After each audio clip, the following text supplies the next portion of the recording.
Donc je suis à l'Asmo Café qui est l'endroit où, on va dire, les privilégiés peuvent rencontrer le grand José. C'est alors le petit José, parce qu'il est pas si 1m95 sous plafond. En vidéo, ça se voyait pas? Ouais, donc 1m95. Tu viens de briser un mythe. Ouais, mais ils vont plus me reconnaître. Tous tes stars déçus. Il est tout petit en fait. Non, c'est pas lui. Non, ouais, c'est The Place to Pass. Voilà. Pas to be, parce que non, faut pas rester toute la journée, mais ouais, faut passer. Il y a 2-3 trucs sympas dans les étagères. C'est réservé aux professionnels. Donc voilà, il y a une partie grand public avec de l'animation sur le stand du PEL, et il y a aussi une partie où vous présentez des jeux en avant-première pour les boutiques, pour tout ce qui est presse, afin que nous on puisse s'y retrouver aussi pour. De ce côté, on est côté presse. Ouais. Juste à côté, les boutiques. L'idée, effectivement, c'est d'avoir un dispositif un tout petit peu différent. Il n'y a pas tout à fait les mêmes jeux. Les boutiques sont privilégiées, elles peuvent voir les jeux avant la presse, qui elle-même est privilégiée, elle peut voir les jeux avant le public. Ok. Donc voilà, t'as un échelonnage. Ouais, un échelonnage. Tu es sous les boutiques. Sous les boutiques, mais ça me gêne pas. Aucun souci. Ça me va très bien. Bon, alors nous on est parti pour parler un petit peu plus figurines, parce que c'est vrai qu'il y a quand même pas mal de choses figurines, une grosse actualité figurine chez Asmodée, parce que vous avez plusieurs jeux qui rentrent dans le domaine des jeux de figurines, même si après il y a des jeux au sens un peu plus large, qu'on a toujours un peu mal à classer, comme Descent, par exemple. Où c'est des jeux effectivement où tu es plus dans du jeu d'aventure, du jeu de plateau ou du jeu d'exploration, mais avec des figurines, avec un matériel qui t'emmène vers le jeu de figurines. Le joueur de figurines peut s'y retrouver, le joueur de jeu de société peut s'y retrouver aussi, donc toujours difficile de mettre une étiquette. Alors on commence par quoi? On commence par Descent peut-être. Allez, Descent. Descent. Alors l'actualité de Descent, est-ce que déjà c'est un jeu qui a bien marché ou pas? Alors c'est un jeu qui a très bien marché, Descent. Au début évidemment il y a eu l'écueil du prix. Ça a fait peur, clairement, parce que c'était un jeu qui était très haut placé en gamme de prix, mais c'est un jeu très ambitieux. Il y a eu énormément de travail sur l'application, il y a eu un travail sur les figurines qui jusque-là n'avait jamais été aussi poussé dans les jeux FFG. Ouais, moi j'en parlerai, je referai une vidéo spéciale sur Descent. Je suis en train de faire une campagne Descent avec Anthony qui me filme là encore, merci Anthony. Et c'est vrai que c'est un jeu où, pour résumer, au début tu fais c'est trop cher, j'en veux pas. Et une fois que tu as ouvert la boîte, tu dis je suis prêt à payer ce prix-là, parce que c'est vraiment exceptionnel. Parce que tu comprends où va l'argent et pourquoi il a servi. Et pareil en termes de campagne, c'est aussi la narration qui était la plus aboutie dans les jeux FFG. Ouais. Jusque-là, il y avait des propositions de narration, mais qui n'étaient pas des campagnes aussi construites que cette expérience-là. Donc il a très bien marché. L'avenir. FFG travaille sur, je ne sais pas, mais je suppose que s'il y a un 1 sur la boîte, il y a sans doute un travail sur un 2, c'est sur un Légende des Ténèbres, peut-être. Mais alors pour l'instant, il n'y a pas d'actu particulière, il n'y a pas d'extensions qui sont prévues. C'est beaucoup faire vivre Descent qui est une gamme qui autrefois chez nous était très importante. Oui, avec beaucoup de figurines, parce qu'à l'époque, pour rappeler à ceux qui ne connaissaient pas, les présentes versions, il y avait beaucoup de petits blisters qui étaient à chaque fois des petites aventures, un petit peu comme Assaut sur l'Empire, un peu le même format. C'était le même modèle, effectivement, où tu achetais ton blister, tu avais ta figurine plus un petit scénario. Là maintenant, on est passé donc sur cette grande boîte volumineuse qui te propose toute une campagne en une fois. Mais évidemment, comme je disais, cette campagne elle est extraordinaire, mais une campagne dans une campagne, ça fait un exercice encore plus dithyrambique. Donc pour l'instant, pas d'actu, mais voilà, déjà faire vivre ce qui pour nous est une gamme hyper importante parce que c'est de l'historique. Et il faut qu'on conserve ces marques très fortes qui chez nous sont. Descent, ça existe depuis super longtemps, parce que c'est déjà la 3e version. Ouais, tout à fait. Là, t'avais Descent 1, Descent 2, là ils ont fait une brèche en disant on veut pas tout à fait partir sur un Descent 3, on veut plutôt proposer une autre expérience de jeu, justement avec les moteurs d'appli qui avaient été développés sur Voyage en Terre du Milieu, sur Demeure de l'Épouvante. Mais plus abouti. Beaucoup plus abouti, parce que là l'idée c'était d'aller chercher le maximum d'hybridation possible, tout en ne niant pas l'aspect jeu de plateau. Il faut que le plateau reste intéressant, parce que sinon à un moment autant faire une appli, ça sert plus à rien. Alors que là ton plateau, tu vis quelque chose quand même. Quand tu fabriques ton plateau au fur et à mesure de ta partie, il y a quelque chose qui se passe. Il y a une vraie prise on est actif dans l'espace par rapport à l'application. Exactement. Ouais. Donc là-dessus, il y avait une autre volonté. Pour nous, elle a complètement coché les cases. Elle a tout à fait rempli le taf. Elle a atteint ses objectifs. Donc la suite, on verra plus tard. Là, on est encore un peu tôt. Okay. Ensuite, on va parler figurines, plus purement figurines. Donc il y a 3 gros jeux figurines chez Asmodée, donc Star Wars Légion, Star Wars X-Wing Star Wars Armada. Non, alors on va... Et le Trône de Fer, Song of Ice and Fire. Ouais. On va faire d'abord le gros pôle Star Wars. Déjà, Armada. Et Armada, c'est fini, on peut... Armada, il n'y a pas d'actu du tout dessus. Moi, pour l'instant, je peux pas vous dire qu'il y a une extension qui va sortir ou quoi. Par contre, il n'y a pas de... Il n'y a pas eu de déclaration sur le fait qu'on coupait Armada. Donc la porte est toujours ouverte. Le problème, c'est toujours la même chose, c'est que à un moment, tu as un nombre d'équipes de créatifs qui est limité. Tu peux pas travailler sur autant de jeux et continuer une production aussi intense que celle qu'on a. Donc effectivement, Armada n'est pas tout en haut des listes. Par contre, Armada, honnêtement, avec le développement qui est en train d'être fait sur les diverses séries Star Wars, moi, j'exclus pas qu'on ait un potentiel, qu'on ait un petit retour en force. Mais par contre, faut vraiment pas prendre ça pour une déclaration du tout. Là, c'est un peu mon petit cœur d'amateur qui parle. Moi, j'aime beaucoup Armada. C'est malheureusement un jeu qui était trop massif pour moi pour que je puisse y jouer autant que je voulais. Mais clairement, moi, c'est une des expériences de jeu que je préfère. Donc c'est pour ça, j'espère aussi un peu que ça va continuer. J'espère aussi, parce que c'est vrai qu'en termes d'immersion, sur la capacité de dire, tiens, c'est un jeu simulationniste un peu, dans lequel tu as vraiment la sensation de contrôler une flotte, je trouve qu'Armada, c'est extrêmement abouti. C'est ce qu'il y a de plus... Moi, j'y étais rentré par le dogfight d'X-Wing, évidemment, où déjà je me disais, mais oui, je vais faire un tonneau, je vais me déplacer. C'est ce que je trouve le plus intéressant dans X-Wing, c'est le déplacement. C'est ça c'est d'arriver à rentrer dans la tête de l'autre et de dire, je sais que tu vas te placer là, du coup, moi, je vais me placer juste à côté. Plutôt que les combos de cartes avec les tourelles sur Y-Wing. On est d'accord? Oui, par exemple. Alors, moi, c'est ce qui m'a éloigné un peu du jeu. Moi, c'est complètement ça. Non, mais moi, c'est exactement ce que j'ai vécu. Moi, j'ai adoré le jeu quand il est sorti et que c'était vraiment exactement ce que tu dis, à savoir, on pilote, je me place derrière et je pense qu'il va aller à gauche, je vais le prendre à droite, mais dans ce cas-là, il va peut-être y penser aussi, donc je vais quand même aller à gauche. Et après, quand tu te retrouves avec un jeu combo où au final, peu importe le pilotage, le mec sait pas piloter, il te les met en automatique parce que combo plus un jeté de dés. Après, c'est une question de méta. C'est-à-dire, quelque part, ils ont presque fait le choix du jeu de cartes plutôt que le choix d'un jeu de figurines en disant tant pis, on va axer sur la méta parce qu'on considère que c'est là que le jeu va se développer le plus. Effectivement, moi, mon choix aurait été plus de rester sur l'aspect... pilotage compétence un peu. Vraiment skill, vraiment complètement skill. Après, c'est aussi une manière de l'ouvrir à un grand public, de dire écoute, c'est facile, la méta c'est ça, prends la méta et tu peux finalement jouer contre n'importe quoi. Ça, c'est vrai que c'est une bonne vision que j'avais pas forcément, c'est de se dire qu'un méta simple, facile à comprendre, c'est plus accessible au final pour des nouveaux joueurs. Bien sûr. Et c'est ça qui faisait un peu peur aussi, c'est qu'à un moment, tu as un tel niveau de déplacement avec les divers vaisseaux qui sont sortis que ça peut faire peur. Tu te dis, mais attends, je sais plus où je peux aller, il y a tellement de possibilités, tu frises quoi.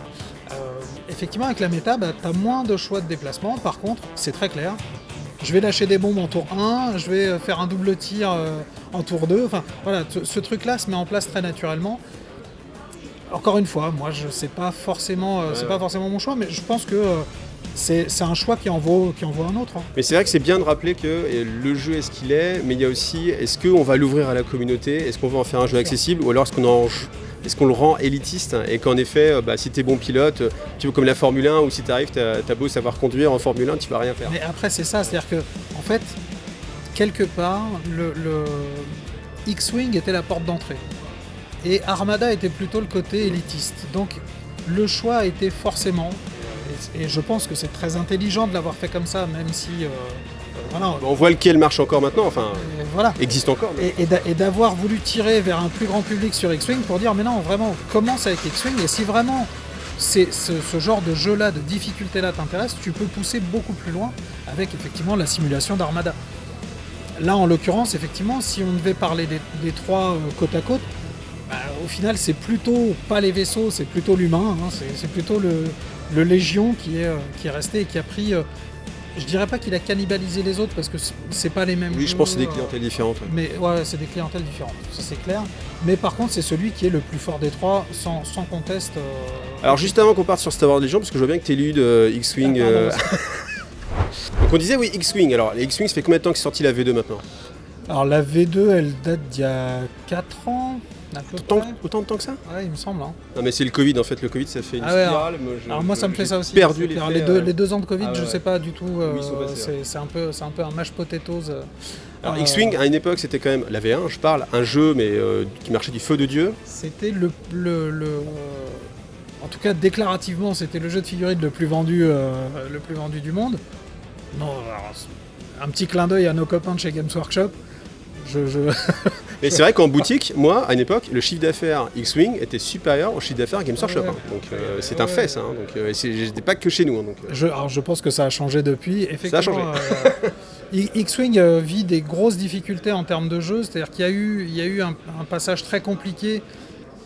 La V2 a été hyper intéressante parce qu'il fallait nettoyer. Il fallait nettoyer. La V1 était allée très très loin, il fallait vraiment reclarifier le système, il fallait revenir à quelque chose de beaucoup plus recta, beaucoup plus pur. Néanmoins, le passage a été très compliqué. Alors, il y a eu des hausses des prix, il y a eu plein de choses qui font que, à un moment, je pense aussi la communauté s'est dit, là, je suis pas prêt à faire cette bascule-là. On a peut-être manqué aussi l'occasion de les remettre, de les ramener dans le giron, de leur donner peut-être une vision claire de ce qui allait se passer. Il y a peut-être ça qui a joué. En tout cas, effectivement, là aujourd'hui, X-Wing est dans une position qui est un peu plus délicate. Alors il y a toujours des sorties, évidemment, il y a toujours de l'actu. Évidemment, comme on disait tout à l'heure, le monde Star Wars vit de très belles heures. Donc je suis pas inquiet sur l'avenir d'X-Wing. Par contre, clairement, je pense qu'X-Wing aura beaucoup de mal à reprendre la position qu'il avait avant de numéro 1 parce que je pense qu'il va falloir une rotation complète, il va falloir vraiment repenser complètement le jeu pour ça. Là, en l'occurrence, on n'a pas encore ça. C'est pas dans les cartons. Le jeu continue, les sorties continuent. On va voir jusqu'où ça va parce que là, pour l'instant, la 1.4, elle n'est pas inintéressante. Enfin, la 2, mais voilà, la 1.4 de la 2, c'est compliqué. Il faut suivre. Moi, je la trouve plutôt efficace. Elle fonctionne très bien. Donc, voir, tu vois, jusqu'où les prochaines itérations vont nous emmener. Je pense que comme tout, c'est qu'à un moment, tu vas avoir des choix à faire. Si tu es un figuriniste et que tu veux aller sur de la figurine, l'offre aujourd'hui elle est pléthorique, tu peux aller dans la direction que tu veux. Après, c'est à nous de faire en sorte que X-Wing soit assez fort pour reprendre le terrain qu'il avait avant. Encore une fois, je pense pas qu'il reprendra une place aussi énorme parce que il y a tout un historique, il y a beaucoup de choses, mais au moins le remettre en avant. Et puis nous, c'est un jeu qu'on aime beaucoup en interne, c'est un jeu qu'on a toujours beaucoup porté. Donc on va faire en sorte de lui redonner des belles heures. Et donc tu parlais de Star Wars Légion. Star Wars Légion c'est devenu... Qu'est-ce que c'est ? c'est un petit jeu avec des petits bonhommes. Ah, des piou-piou. Tu vois, des piou-piou qui se font piou-piou, ouais, c'est ça. Et puis avec des petits lancers de dés, des dés où il n'y a même pas de phase 6 dessus, tu vois. Donc Star Wars Légion, tu disais que c'est devenu le jeu leader, du coup. Est-ce qu'il est plus haut qu'à l'époque de X-Wing ? Est-ce que ça vaut plus que X-Wing ou ça reste en dessous de X-Wing ? À l'époque d'X-Wing, c'était quand même... exceptionnel. La grande époque X-Wing, c'était très très haut. C'est très difficile d'atteindre des volumes pareils. Par contre, il est beaucoup plus haut que ne l'était le bon X-Wing. Il n'atteint pas le très bon X-Wing, mais il atteint le bon X-Wing allègrement. Il se vend très bien. Évidemment, encore une fois, il faut qu'on porte plus et qu'on accompagne plus la communauté. Il y a chez nous un besoin. C'est que là, tu vas avoir plein de commentaires en mode mais ouais, la communauté c'est hyper important. Mais il le sait, José, il le sait que la communauté c'est important. Enfin, on le sait et clairement, c'est quelque chose qu'il faut qu'on travaille au maximum, qu'on apporte le maximum de soutien aux associations qui font vivre le jeu. C'est clairement un objectif. Mais par contre, c'est un objectif qui prend un certain temps parce que c'est pas aussi simple que... il suffit pas de le dire. Ouais. Il y a tout un set de règles à mettre sur la table parce que c'est pas juste envoyer des boîtes, c'est pas juste donner de la dotation ou fournir un chèque ou des animateurs. Le partenariat doit être, je pense, beaucoup plus imbriqué, beaucoup plus assumé. Donc on va le travailler évidemment avec notre... En tout cas, c'est une volonté, c'est ça qui est rassurant. C'est que c'est pas l'idée de se dire la communauté on s'en fiche, mais c'est de dire on veut le faire bien, mais ça prend du temps. Jamais de la vie, et puis pour nous c'est hyper important évidemment. Le jeu de société, s'il y a bien quelque chose que nous on considère chez Asmodée, c'est la communauté. Le jeu de société, c'est avant tout des joueurs qui jouent à un jeu. Alors évidemment, il y a divers paliers de communauté. Les figurinistes, c'est quelque part la communauté la plus... le noyau dur, quoi. C'est un peu pareil avec les carteux. Carteux et figurinistes, c'est les communautés les plus resserrées autour de leurs valeurs fortes et de leurs jeux. On le sait. Nous, effectivement, la taille d'Asmodée et la grande direction d'Asmodée fait que c'est un peu compliqué de faire le grand écart entre du très grand public, du familial et de l'ultra spécialiste. Oui, ça. Alors, pour dire les choses très simplement, c'est sûr que le chiffre d'affaires, c'est important. Et on a beau avoir un jeu comme Star Wars Legion qui est exceptionnel, qui marche super bien, ça fera toujours, quoi qu'il arrive, même dans ses plus hauts niveaux, beaucoup moins de sous qu'un jeu grand public vendu en grande surface et qui fait vivre une boîte comme Asmodée de la taille d'Asmodée. Et forcément, l'argent, ça compte. C'est tout simplement. Enfin, les valeurs. Donc, la stratégie, ça compte. Dans tous les cas, nous, clairement...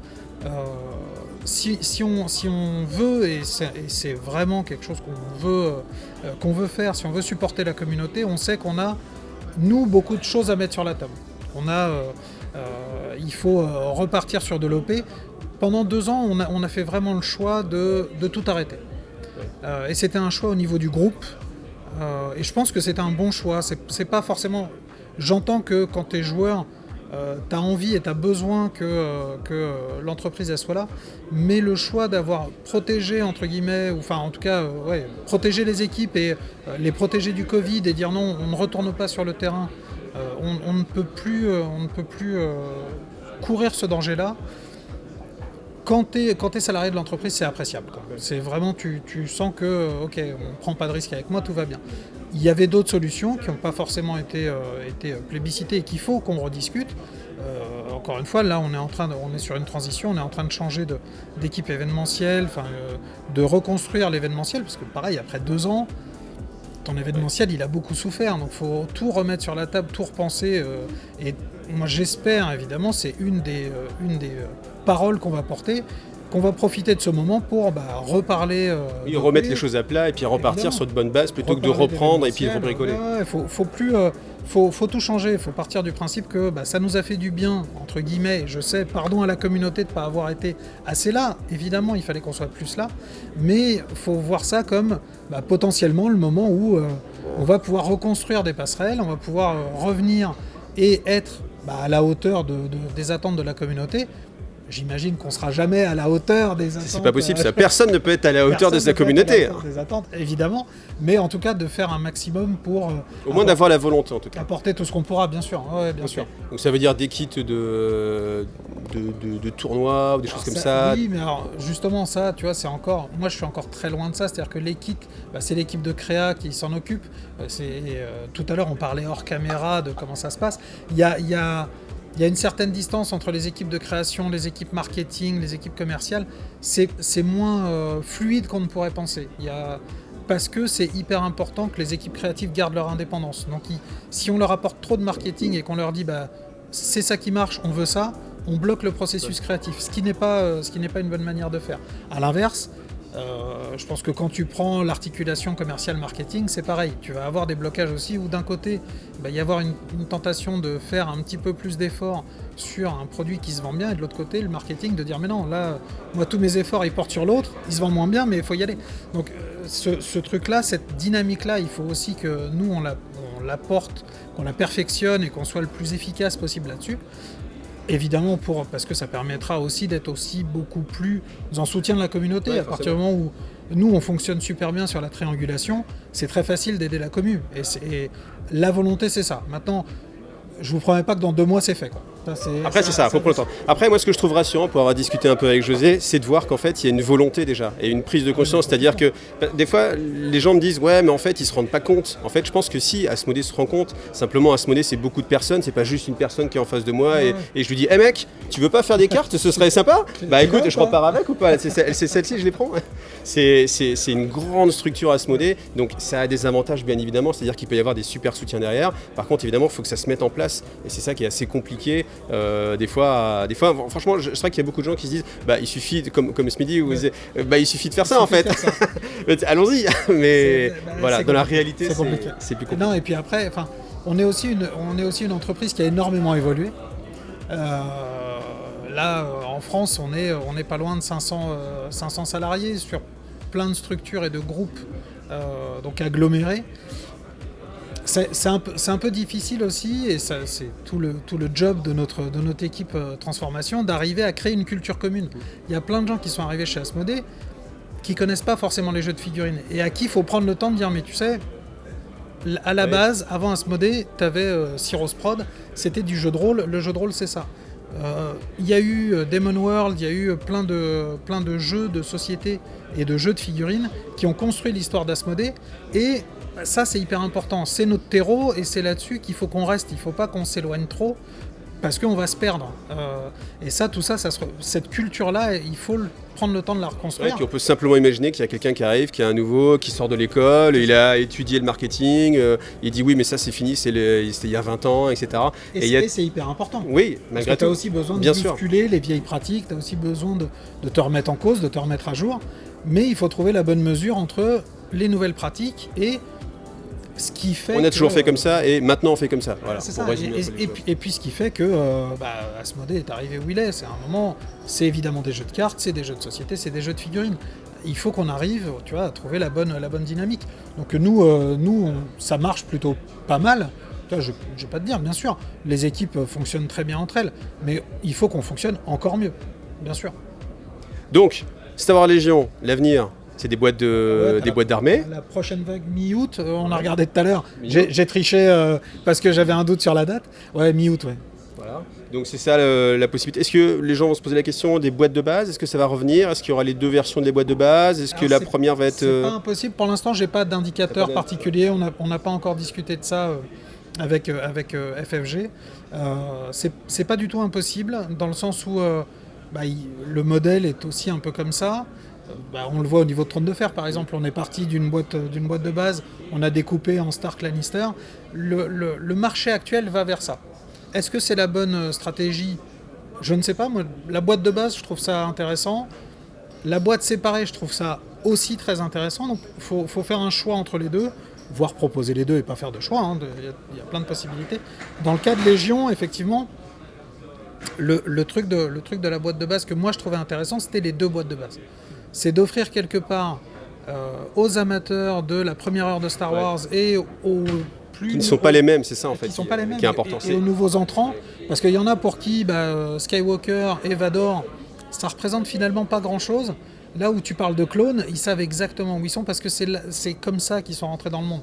Et moi, cette dynamique-là, je la trouve hyper riche et hyper propre à Légion. Pour moi, c'est là que ça se fait. Après, est-ce qu'on va le découper en deux ? Moi, je sais pas si c'est utile, mais après, je suis pas décideur. De toute façon, c'est pas ma voix qui comptera là-dessus. Bon, Star Wars, l'univers a l'air plutôt radieux. Niveau disponibilité, on est bien. C'est comment ? Ouais, on est pas mal.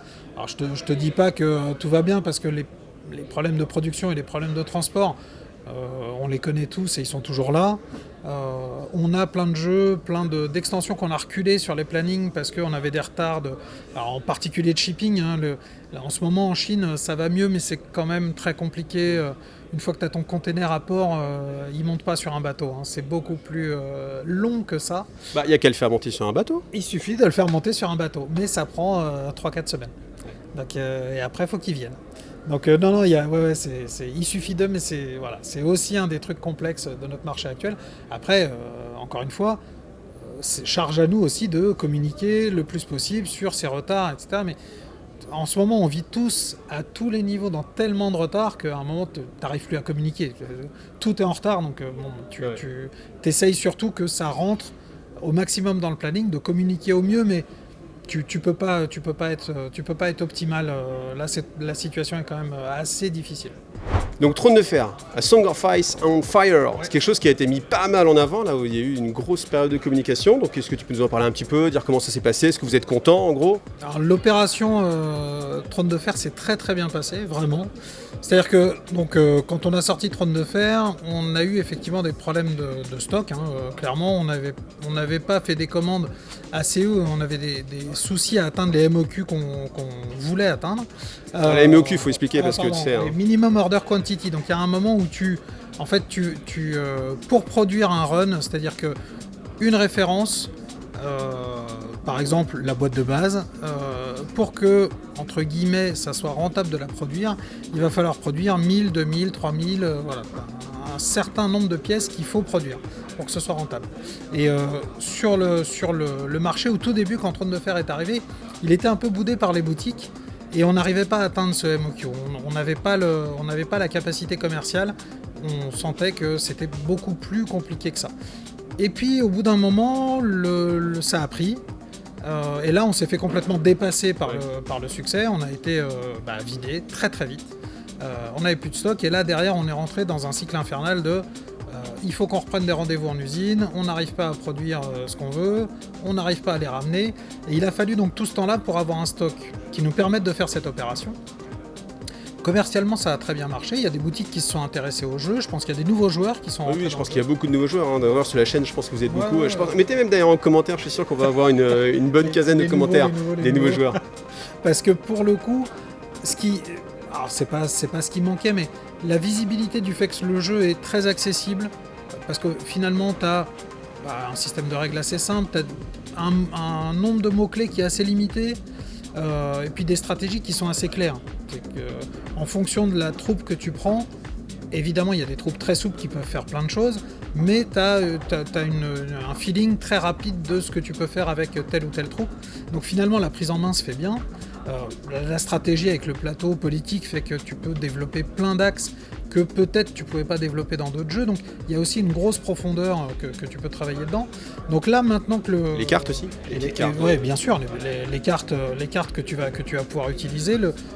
Cet aspect-là, cet aspect un peu card-driven, il est. Moi je suis assez joueur de cartes, donc c'est pour moi très riche dans le jeu de figurines d'amener ça. Enfin, même si il y a plein d'autres jeux qui l'utilisent, hein, mais en tout cas cette méca-là, c'est très bien de l'avoir utilisé. Donc nous là maintenant le but évidemment ça va être de continuer à porter le jeu, ça va être de le ramener au niveau que nous on estime être le sien, c'est-à-dire un des très grands jeux de figurines de notre catalogue. Alors, on n'en a pas tant que ça évidemment, mais pour nous il doit être à égalité avec Star Wars Légion. Ils se valent en termes de potentiel commercial. Là, je parle même pas. C'est pas du tout une question de qualité. L'intérêt du jeu, là, tu parles vraiment sur la licence en fait. Vraiment pure licence plus la communauté qu'on sent capable d'aller l'acheter, d'aller y jouer. Voilà, nous on considère qu'ils se valent l'un l'autre, qu'ils ne se cannibalisent pas l'un l'autre parce qu'ils proposent vraiment des optiques et des expériences de jeu très différentes. Donc pour nous les deux peuvent coexister et être hyper forts l'un à côté de l'autre. Donc maintenant, comme on a rentré des nouvelles boutiques qui se sont intéressées au jeu suite à l'opération commerciale, alors vous inquiétez pas si vous avez raté l'opération commerciale, on va sans doute retravailler dans les années à venir des nouvelles propositions. Donc là, tu es en train de dire si le gars veut commencer son armée, qu'il attend 2-3 ans, c'est ça? C'est ça. Est-ce que ton responsable... Je recommande de le faire tout de suite. Non, mais dans le sens où ces actions qu'on a poussées, elles sont efficaces. C'est pas une question de prix, c'est pas une question de... Enfin, j'entends bien qu'au niveau consommateur, c'est une question de prix. Je pense que c'est un petit déclencheur, mais le jeu il marche pas parce qu'à un moment donné tu vas faire une remise. Parce qu'il y a des jeux qui peuvent, tu peux les vendre gratuitement et c'est pas pour ça que le jeu va marcher. Si le jeu n'est pas bon, tu auras beau faire une remise, le jeu reste pas bon. En tout cas, quand je dis pas bon, on s'entend quand le jeu n'est pas assez fort par rapport à ce qu'il vise. Là, en l'occurrence, on le sait qu'on a trouvé une bonne mécanique. Maintenant qu'on a l'intérêt, on va travailler évidemment les gammes, on va continuer à sortir. Il y a les martels qui arrivent, donc de toute façon, en termes de famille, je suis pas très inquiet. Tu vois, toute la prod est là, tout est lancé, tout va arriver. Maintenant, faites bien votre choix, parce que je ne préconise pas de ne jouer que des Bolton, mais jouez bien ce que vous voulez. Moi, ce que je trouve hyper intéressant dans le jeu, c'est que quelle que soit la famille que tu prends, déjà tu ne vas pas jouer la même chose, et même à l'intérieur d'une famille, oui, tu peux varier un petit peu les tu vas varier les plaisirs. Les Baratheons, typiquement, si tu prends Renly, tu ne vas pas jouer de la même manière, t'as pas les mêmes troupes, je trouve que c'est très intelligent la manière dont ça a été fait. Cette proposition-là, vous verrez très vite, de toute façon Iggy en a déjà parlé, d'autres aussi, vous verrez très vite si ça correspond ou pas à votre plaisir de jeu, mais Nous, on est assez confiants, les règles sont simples, c'est pas du multipart, donc on sait qu'il y a une accessibilité au jeu qui est hyper simplifiée de ce fait-là. Le monobloc, voilà, c'est facile. Mine de rien, le fait que tu aies de la couleur qui soit directement injectée, ça permet aussi que je suis pas très bon peintre, c'est pas très grave, à la limite je fais un lavis, ça donne déjà un petit peu de cachet à mes figurines et j'ai ma teinte de figurine. Tu as une teinte globale, on est au-delà du plastique gris en fait. Ça peut, exactement. Donc, une petite marge de tolérance supérieure. Elle est petite mais t'en as une plus. C'est ça, il y a un petit truc qui fait que pour nous, le jeu il est quand même assez accessible, assez facile à prendre en main. Et nous on va capitaliser dessus dans le sens où on va évidemment le travailler et puis je te dis vraiment le reporter au niveau où il devrait être là. C'est bien, il revient en force. Maintenant, il faut qu'on ait les stocks nécessaires évidemment pour supporter la charge. Donc allez-y. Enfin, tu vois, là, il faut nous mettre put us to the test, quoi. Donc voilà, c'était la minute avec José, la petite minute. Donc voilà. J'ai toujours une minute de retard aux réunions, c'est la même chose. C'est pour ça. Ah oui, c'est celle-là. Ce qu'on appelle le quart d'heure tourangeau aussi, mais je pense que ça doit être dans toutes les régions. Je dois être tourangeau aussi, ouais. Bon, en tout cas, merci beaucoup à toi. Et puis rendez-vous une prochaine fois. Salut à tous, à bientôt.